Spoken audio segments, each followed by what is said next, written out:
প্রিয় শিক্ষার্থীরা, আজকে আমি তোমাদের সাথে একটি বিখ্যাত ইংরেজি কবিতা নিয়ে আলোচনা করব। কবিতাটির নাম হচ্ছে টু মাদার্স রিমেম্বার। কবিতাটি লিখেছেন জন স্নুপ ডানকাসন। তাহলে প্রিয় শিক্ষার্থীরা, চলো আমরা কবিতাটি সম্বন্ধে বিস্তারিত জেনে নিই। তাহলে দেখো প্রিয় শিক্ষার্থীরা, কবিতাটির মধ্যে মোট 6টি স্ট্যাঞ্জা আছে। কবিতার প্রথম স্ট্যাঞ্জায় বলা হয়েছে I had two mothers I claim. অর্থাৎ আই হ্যাভ টু মাদার্স, আমার দুইজন মা আছে। টু মাদার্স আই ক্লেম, আমি দুইজন মাকে দাবি করতে পারি। টু ডিফারেন্ট পিপল, দুইজন ব্যতিক্রম ধর্মী লোক, অর্থাৎ একজন লোকের সাথে আরেকজন লোকের মিল নেই।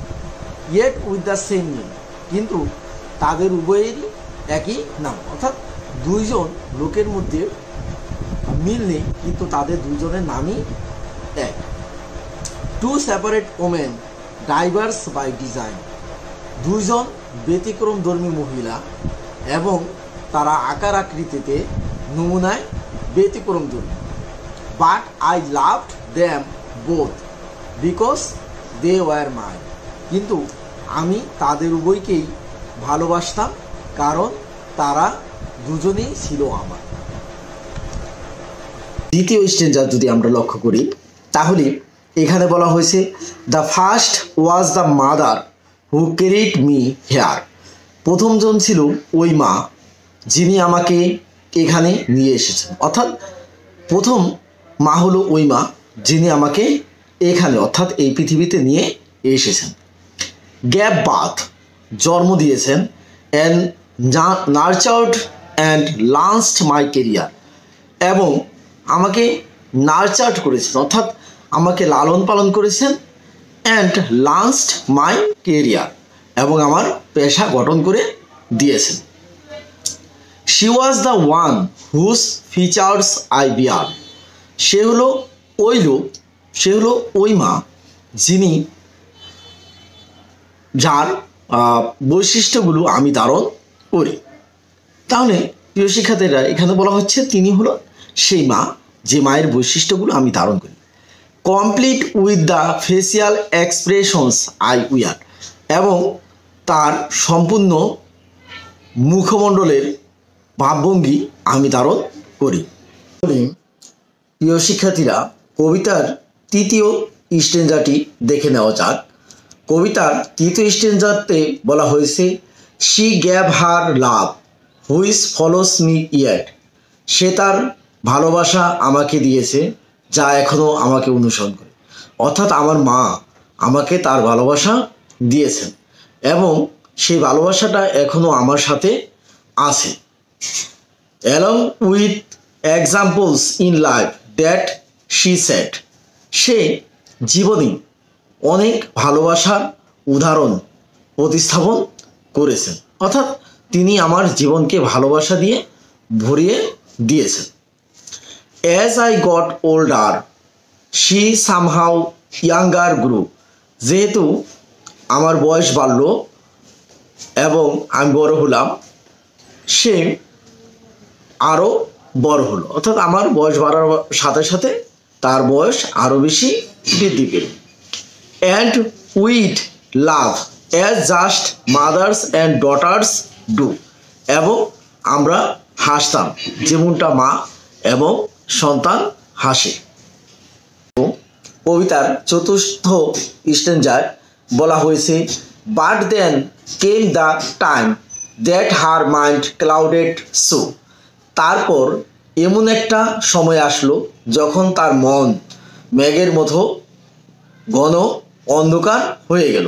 অর্থাৎ এমন একটা সময় আসলো যখন তার মনের মধ্যে একটা অন্ধকার, মেঘের মতো একটা অন্ধকার ভাব ঘনীভূত হলো।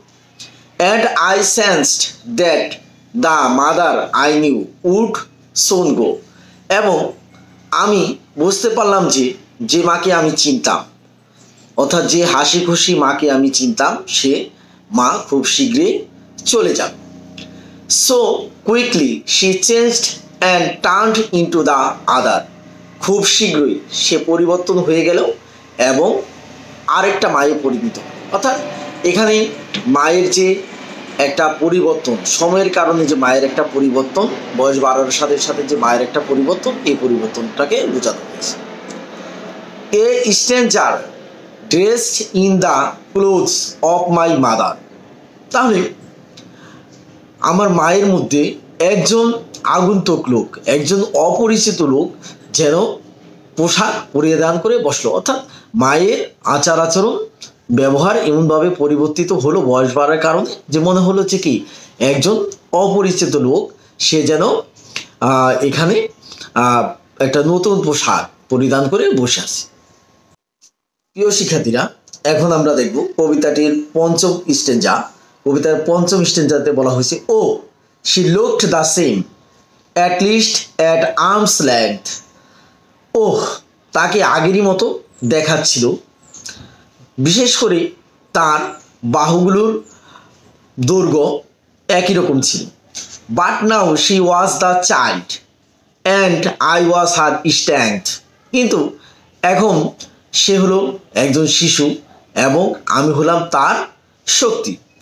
Wheat come full circle we women three. আমরা তিনজন মহিলা, আমরা একটা চক্রকে আবর্তন করি বা চক্রকে ধরে রাখি। My mother, the first, the second and me. এবং এই তিনজন মহিলার মধ্যে আছি আমার প্রথম মা, এবং বয়স বাড়ার পরে আমার যে দ্বিতীয় মার আবির্ভাব হলো সেই মা, এবং আমি। এখন প্রিয় শিক্ষার্থীরা, আমরা দেখে নিব কবিতাটির ষষ্ঠ বা শেষ স্ট্যান্জা। কবিতার শেষ স্ট্যান্জায় বলা হয়েছে, and if my own children should come to a day. এবং কোনোদিন যদি আমার নিজের সন্তানের জন্ম হয়, when a new mother comes and the old mother goes. এবং তখন একজন নতুন মা আসবে এবং একজন পুরাতন মা চলে যাবে।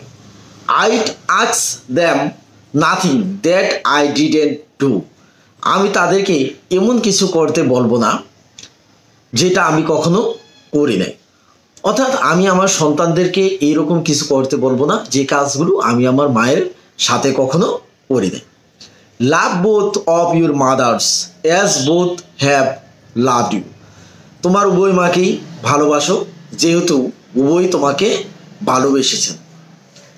প্রিয় শিক্ষার্থীরা, আমরা টু মাদার্স রিমেম্বার্ড কবিতাটি, যে কবিতাটি লিখেছেন জন স্নো ডানকানসন, এই কবিতাটার মাধ্যমে জন স্নো ডানকানসন দেখাতে চেয়েছেন যে একজন মানুষের জীবনে একজন মায়ের গুরুত্বটা কীরকম। একটা মা আসলে দুই রকমের ভূমিকা পালন করে তার জীবন দশায়।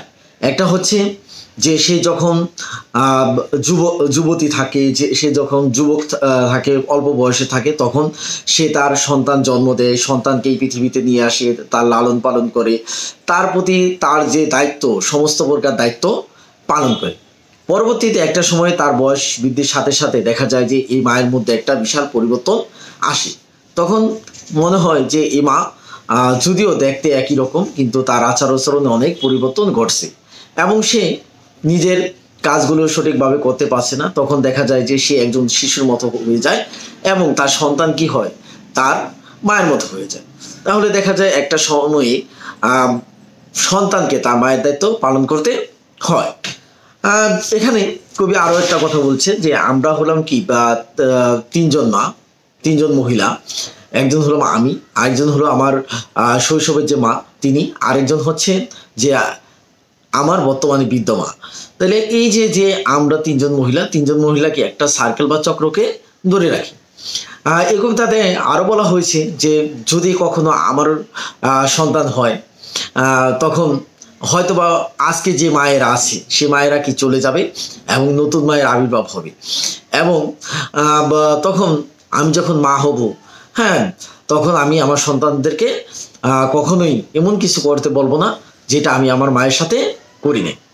এবং এখানে সর্বশেষে যে কথাটা বলেছে যে মা বৃদ্ধ হোক বা শক্তি সামর্থ্যপূর্ণ যৌবন যুবতী হোক, যাই হোক না কেন, উভয় মাকেই কি ভালোবাসতে হবে, কারণ উভয় মাকেই আমাকে ভালোবেসেছেন।